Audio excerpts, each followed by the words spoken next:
When the House of Representatives approved the NDAA, or the National Defense Authorization Act, over Memorial Day weekend, the White House warned that the language in that bill was too broad, too powerful for the office of the president, and President Obama would veto the bill if it remained. Then again, 2 weeks ago, on November 17th, when the Senate approved their version of the bill, the White House issued a warning saying this military custody requirement to individuals inside the United States, as some members of Congress have suggested is their intention, would raise serious and unsettled legal questions and would be inconsistent with the fundamental American principle that our military does not patrol our streets. From that statement and others from the office of the president, it appeared that the administration was against Section 1031 because it required the terror suspects be detained by military forces, and an exemption could only be granted by the Secretary of Defense. Yesterday, the Obama administration announced that it turns out the president won't veto the NDAA because the military custody mandate has been softened.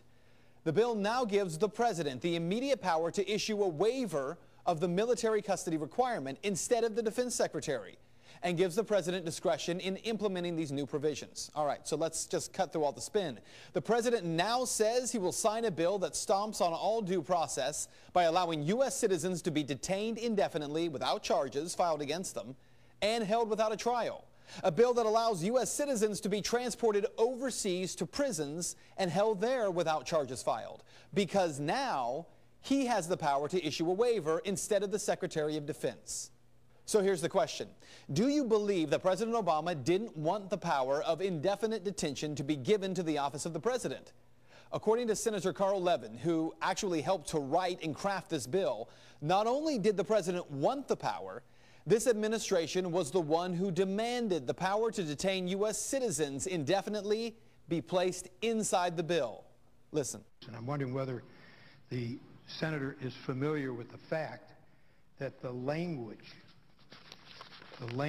which precluded the application of Section 1031 to American citizens was in the bill that we originally approved in the Armed Services Committee, and the administration asked us to remove the language which says that U.S. citizens and lawful residents would not be subject to this section. Is the senator familiar with the fact that it was the administration that asked us to remove the very language which we had in the bill which passed the committee, and that we removed it at the request of the administration, that would have said that this determination would not apply to U.S. citizens and lawful residents? So here's what you need to know. This is exactly why there are millions of Americans from across the political spectrum who are saying, who cares if the politician has an R by their name or a D by their name?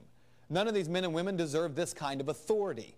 Our founders and framers designed our Constitution in such a way that the people of this nation would be ruled by law and not by the whims of a ruler. The majority of Americans may be asleep on this. They may have no idea what's happening, even as so many of their rights and your rights are being taken away. Samuel Adams once said that's okay, because he said, "It does not take a majority to prevail, but rather an irate, tireless minority, keen on setting brush fires of freedom in the minds of men." And that is Reality Check.